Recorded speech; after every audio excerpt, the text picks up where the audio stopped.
제15편 다윗의 시. 여호와여, 주의 장막에 머무를 자 누구오며 주의 성산에 사는 자 누구오니이까?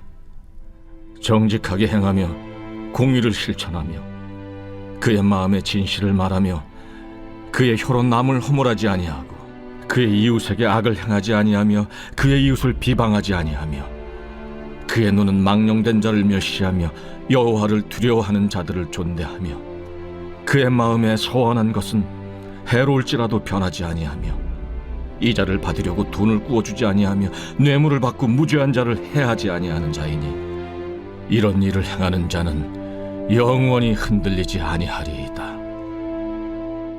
이번 주는 날씨가 좀 춥고 비도 오고 또 눈도 오고 이렇게 흐린 날씨가 지속되고 있습니다. 우리 성도님들 건강에 유의하시고 또 감기 걸리지 않도록 조심하시기 바랍니다. 오늘의 본문은 시편입니다. 시편은 다른 성경보다도 우리에게 익숙한 책입니다. 시편 1편 그리고 23편, 여기서 한 번도 못 들어보신 분은 있어도 한 번만 들어보신 분은 없을 정도로 이 시편은 우리 그리스도인들에게 아주 유명한 말씀이기도 합니다. 이렇게 익숙하게 듣기도 하고 우리가 또 외우기도 하지만 이상하게 이 시편의 내용을 자세히 알기란 좀 쉽지 않습니다. 그 이유가 이 시편의 내용은 변하기도 하고 변하진 않았지만 시간이 지나면서 이 의의와 또 기능이 변하기도 하고 또 이 시를 지은 사람의 이 감정을 느껴야 하기에 이 실제로 경험해 보지 않으면 이 알 수 없는 감정들이 담겨져 있기 때문입니다. 그래서 시편은 우리 인간이 느낄 수 있는 이 모든 감정들이 기록되어 있습니다. 기쁨, 고통, 또 분노, 복수심, 또 증오심을 느끼고 다양한 사람들의 목소리와 표현이 이 시편에서 나오고 있는 것입니다. 더 나아가서 시편은 우리에게 기도를 알려주고 있는 책입니다. 즉 시편의 이 기도는 우리의 영적인 삶을 이끄는 기본이 되며 또 사람들의 기도에 대해 하나님께서 이 응답해 주신 것을 또 모아놓은 책이기도 합니다. 때로는 시편에서 이 화자는 자신의 목숨을 위협하는 이 원수들에 대해 하나님께서 이들을 멸망시켜 주실 것을 간구하기도 하고 이 원수의 파멸을 위해 또 저주하기도 합니다. 이런 부분이 예수님이 우리에게 가르쳐 주신 이 원수까지도 이 사랑하라는 말씀 때문에 기도하기 좀 꺼려지는 부분이 있습니다. 하지만 이런 것들이 이 사람에게 쏟아지게 되면 이 교회 안에서 문제가 커지게 됩니다. 그래서 이 시편에서 나온 것과 같이 나의 모든 마음을 이 하나님 앞에 거리낌 없이 쏟아내고 또 토해내는 것이 필요하고 이것이 바로 우리의 진정한 기도라고 할 수 있습니다. 사랑하는 성도님들, 이 감정은 옳고 그른 것이 없습니다. 이 감정이 올라온 사람이 무조건 옳다고 생각하게 됩니다. 우리가 살면서 얼마나 많은 일들이 있습니까? 내 생각에도 내가 맞지 않음을 느껴도 이 내 감정은 그걸 인정하지 않을 때가 많습니다. 또 나를 알아주길 원합니다. 내 생각에 그리고 내 주관에 이게 맞는데 자꾸 아니라고 하면 내 안에 있는 이 화가 치밀어 오릅니다. 그렇다고 이런 감정을 또 상대방에게 이렇게 쏟아놓게 되면 이 서로의 감정이 올라오게 되어 이 객관적으로 이 일이 벌어졌을 때 어떻게 해야 될지가 아닌 이 서로의 그 깊은 무거운 감정까지 다 꺼내서 끝까지 간다는 마음으로 이 결사항전을 합니다. 이 사람은 감정을 지닌 동물이기에 이런 감정들이 나쁜 것은 아닙니다. 하지만 우리의 못된 죄성을 통해 이 사탄이 일하게 되는 통로이기도 한 것이 바로 이 감정입니다.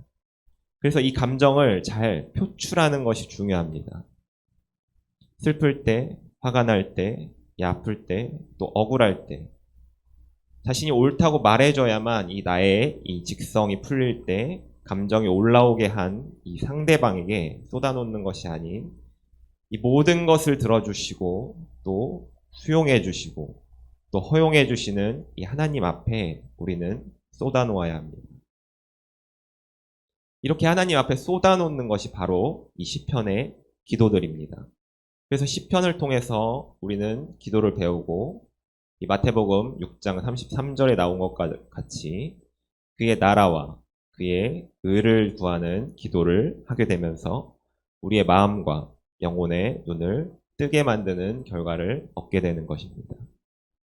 이제 본문으로 들어가 보도록 하겠습니다. 우리 1절 주의 장막에 머무를 자 그리고 주의 성산에 사는 자, 이 둘은 표현을 조금 달리했지만 동일한 의미입니다. 이 시는 이스라엘 백성들이 이 제사를 드리기 전에 이 낭독했던 이 제2의 입장시로 많은 학자들이 말하고 있습니다. 그래서 주의 장막에 머무를 자나 주의 성산에 사는 자를 뜻하는 것은 이 하나님을 예배하는 모든 자를 의미하기도 하며 더 나아가서는 이 하나님 나라에 살고 있는 우리를 의미하기도 합니다. 즉 1절에서는 이 하나님 나라에 살아가고 있는 사람이 누구냐라는 질문으로 우리에게 질문을 던지고 그러면서 우리를 이 예배의 자리에 초청하고 있는 것입니다.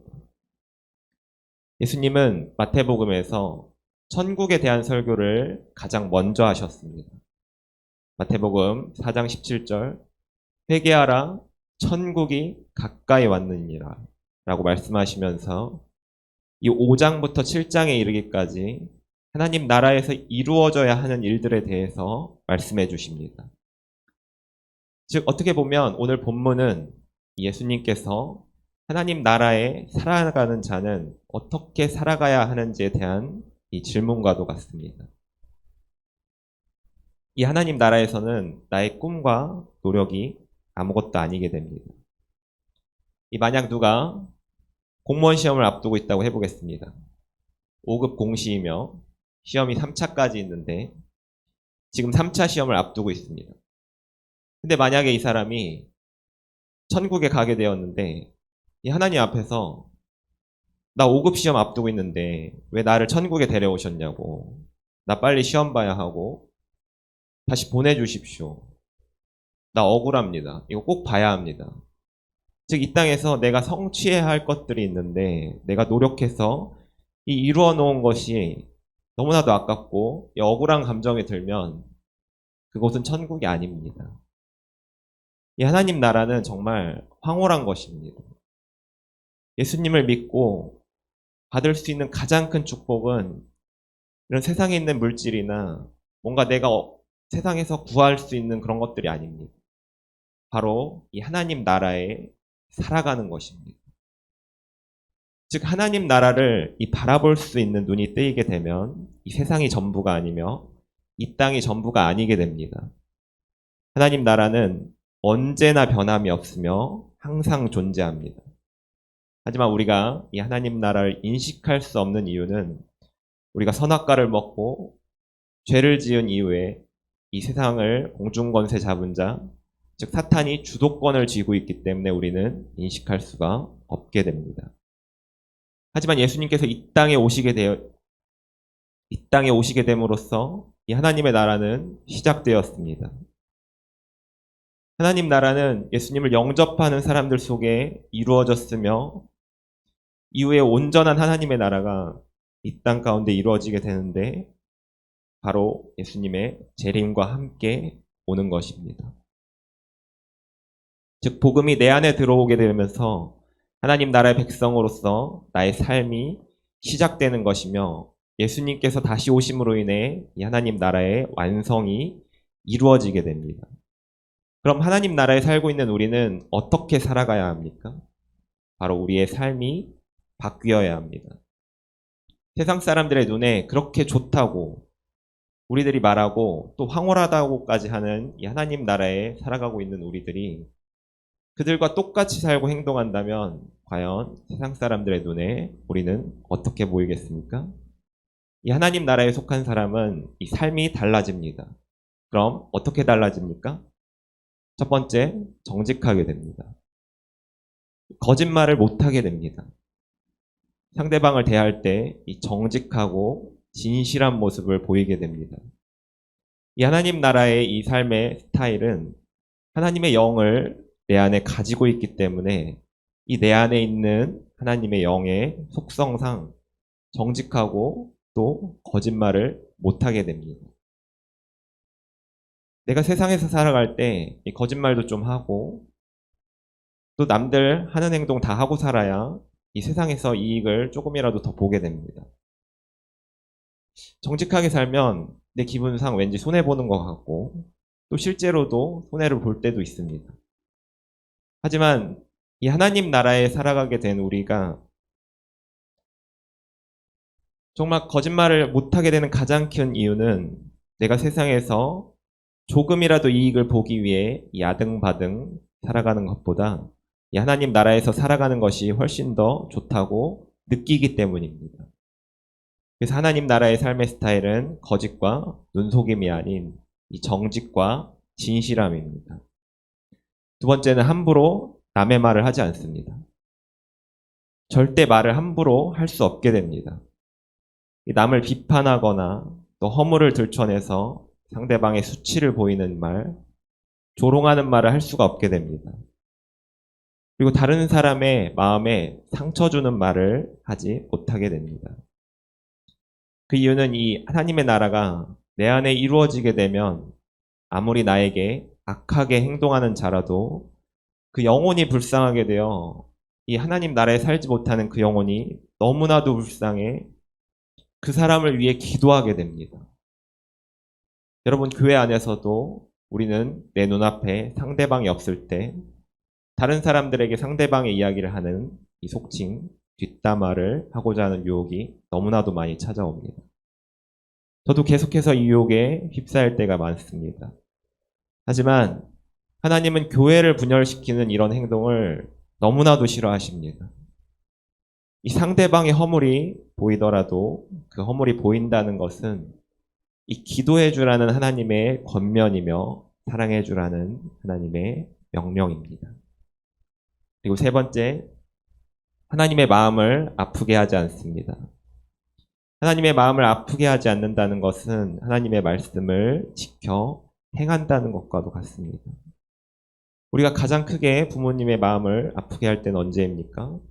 부모님의 말을 무시하고 아무리 말해도 듣지 않고 지키지 않을 때 자기 마음대로 하다가 이리 치이고 저리 치이고 그럼에도 돌아오지 않을 때 이 부모의 마음은 무너져 갑니다. 하지만 부모의 마음을 헤아리게 되고 부모를 이해해주고 또 알아줄 때 다시 이 부모의 마음은 회복됩니다. 이와 같이 우리 하나님의 마음을 아프게 하지 않는다는 것은 이 너의 이웃을 사랑해주라는 이 하나님의 말씀을 경외함으로 지키는 것입니다. 우리 마지막으로 네 번째는 이 돈에 대한 욕심이 없어집니다. 우리가 하나님 나라에 속했다는 가장 확실한 증거는 바로 예수님이 돈보다 더 좋아집니다. 이 땅에서 돈을 벌기 위해 우리는 많은 시간을 그리고 나의 삶의 대부분의 시간을 사용하기도 하고 또 이것도 모자라서 이 재테크를 어떻게 하면 더 많은 재테크를 어떻게 해서 또 더 많은 돈을 소유할지에 대해 끊임없이 생각합니다. 돈이 우리 삶에 꼭 필요한 것은 맞습니다. 하지만 돈을 섬기면서 살지는 않아야 합니다. 우상은 내가 하나님보다 더 사랑하는 그 어떤 것이라도 될 수 있습니다. 하지만 진짜 하나님 나라를 본 사람은 이 빌립보서 3장 8절 이 바울이 고백한 것과 같이 내가 그를 위하여 모든 것을 잃어버리고 배설물로 여김은 그리스도를 얻고 그 안에서 발견되려 함이니 그리스도를 얻기 위해 다른 모든 것들을 버리게 됩니다. 사랑하는 성도님들, 우리는 죽으면 거듭나는 것이 아닙니다. 바로 예수님을 믿을 때 거듭납니다. 이 하나님 나라에 살게 됩니다. 하지만 이 앞서 말한 것들을 지키면서 살지 않는다면 내가 정말 예수님을 믿고 사는 것이 아닐 수 있습니다. 그 이유는 내가 예수님을 왕으로 모시고 사는 것이 아니라 내가 왕이 되어서 살아가고 있기 때문입니다. 내가 왕이 되어서 살아가는 나라는 내 나라입니다. 하나님의 나라는 예수님이 왕이시며 내가 그 안에 속해서 살아가는 삶입니다. 내 안의 주도권을 내가 가진 것이 아닌 예수님의 의지가 나의 삶을 통해서 발현됩니다. 내 형편과는 상관없이 이 과거에 어떤 삶을 살아왔는지는 관계없이 내 마음속에 예수님이 주인이 되셨다면 바로 그곳이 하나님의 나라입니다. 사람들이 나를 통해 하나님의 나라가 존재한다는 것을 알게 되면 그리고 하나님 나라를 선포하게 되고 우리를 통해 세상이 변화된다면 하나님 나라의 확장이 이루어지게 됩니다.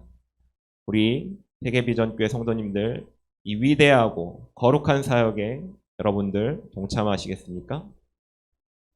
이 사역에 동참하게 됨으로써 본문 5절 이런 일을 행하는 자는 영원히 흔들리지 아니하리이다. 영원히 흔들리지 않는다는 의미는 이 마태복음 7장 24절에서 나오듯 그 집을 반석 위에 지은 지혜로운 사람과도 같습니다. 영원한 반석 대신 예수 그리스도 위에 이 하나님의 나라가 세워지며 영원히 흔들리지 않는 축복을 누리는 성도님들의 삶 가운데 이 하나님의 사랑이 영원히 함께 하시기를 소망합니다. 기도하겠습니다. 한없는 은혜를 내려주신 하나님, 우리의 예배를 받으시기 합당하신 하나님을 찬양합니다. 말씀을 듣고 깨닫게 하시고 우리 삶에 실천할 수 있도록 연약한 우리들에게 힘을 허락하여 주옵소서. 하나님 나라를 바라보게 하시며 예수님을 주인으로 모시며 영원히 흔들리지 않는 축복을 누리게 하여 주옵소서. 이 모든 것 예수님의 이름으로 기도합니다. 아멘.